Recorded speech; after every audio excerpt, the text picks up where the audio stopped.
Hello, this is Dr. David Oster, and this is a video presentation that I put together on Patello-femoral or kneecap exercises.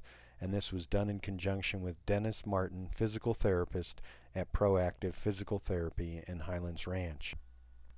In the previous presentation, I discussed patella mobility and stretching exercises.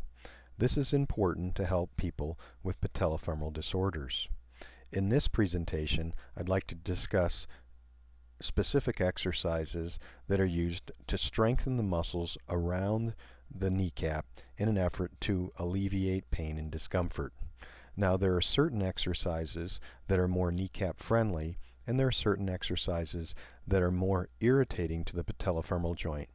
And I'd like to go over those exercises that are important to help strengthen the muscles around the knee, but yet lessen the risk of aggravating the patellofemoral pain.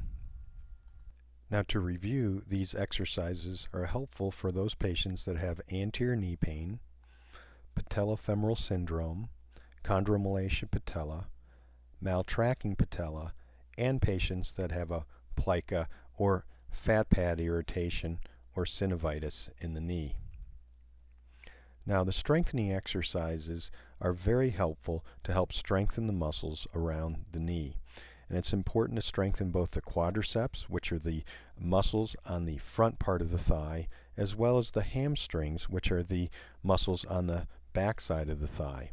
And again, there are certain exercises that are more kneecap friendly, and there are certain exercises that will irritate patients that have patellofemoral pain.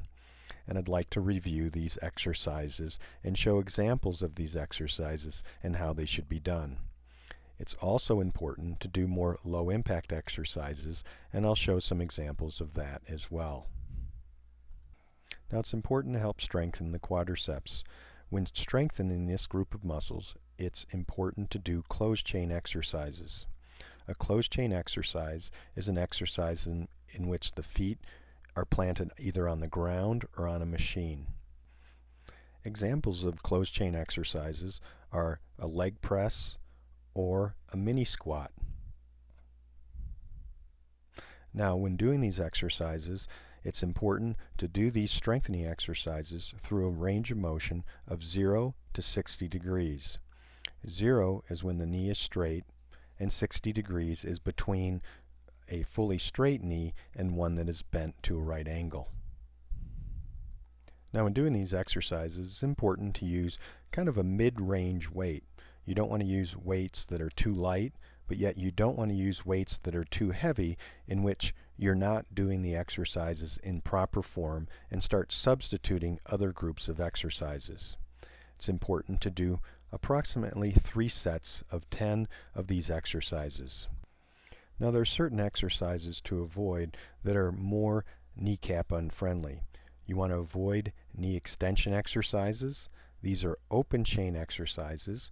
Again, a closed chain is one in which the foot is placed on the machine. An open chain exercise is one in which the foot is not either placed on the floor or a machine. Also, if you're going to do closed chain exercises, you want to do them through a range of motion of 0 to 60 degrees. If you go greater than approximately 90 degrees, such as a deep squat or a lunge, that increases the forces on the kneecap joint and can worsen your pain. So here's an example of how to do a leg press and some pointers in the proper technique. So when positioning a person in for a leg press, we look for the relationship between the foot and the knee and the hips. We want a 90-degree bend at the knee. So what we don't want to start the patient that's too sharp of an angle. By backing them up closer to that 90-degree bend is the appropriate spot to start most patellofemoral patients.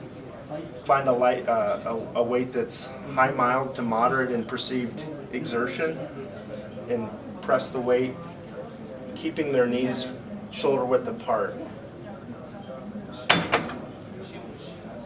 Okay. The relationship between the legs should be a straight relationship. Knee and toe are on a line. Often if the patient is lifting too heavy or beyond what their limit should be, their knees dive in and creating an angle that isn't advantageous for the quad to fire and can be harmful to the knee. Now go back out to a normal relationship here. This would be the correct position.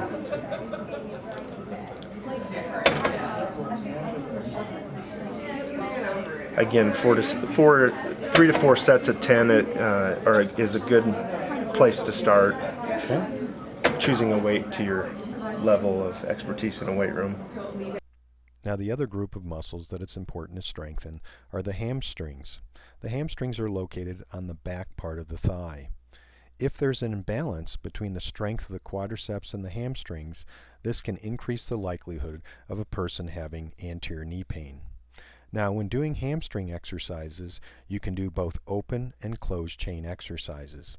And again, an open chain exercise is one in which the foot is not planted either on the floor or on the machine. A closed chain means that the foot is planted on the floor or the machine. Now, one exercise that is helpful in strengthening the hamstrings are hamstring curls. And this can be done either laying on your stomach, a prone position, or in a seated position.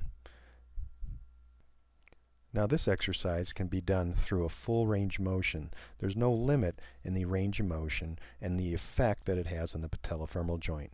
Again, it's important to do mid-range weight and do 3 to 4 sets of 10. So next will be an example of a prone hamstring curl and show you the proper technique in doing this particular exercise. Can be performed in a prone position as illustrated with Tim here, or in a seated position. Either of them work well. Find a machine that suits you well. Exercises should be done slowly, and hips should stay in contact with the mat beneath you, or stay in a seated position if you're in a seated machine.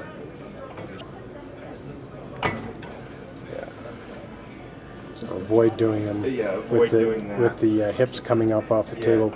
Hips down. Good.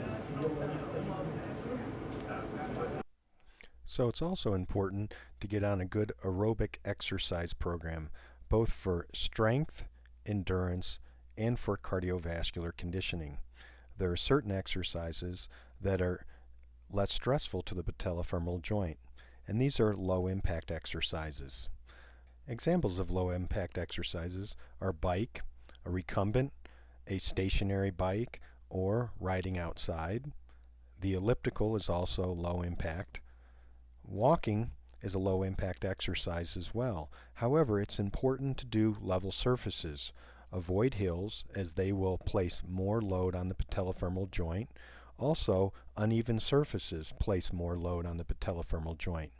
It's important to use and walk on softer surfaces such as a track or treadmill, and to use shoes that have a proper amount of cushion. As you're walking, if those shoes absorb the load, that will put less stress on the knees.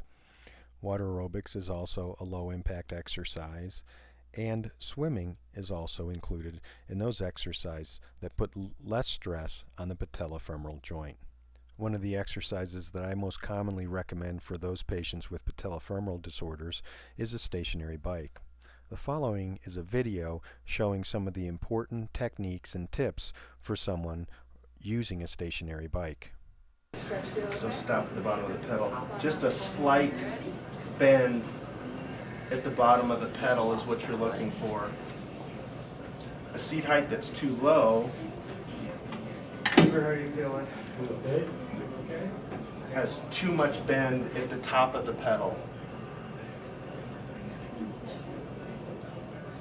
And adds force across the kneecap that can be excessive.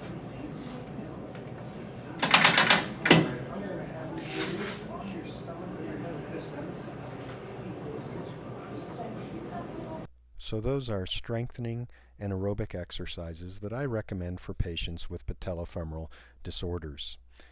If you'd like to look at other text or video, please visit my website www.davidostermd.com.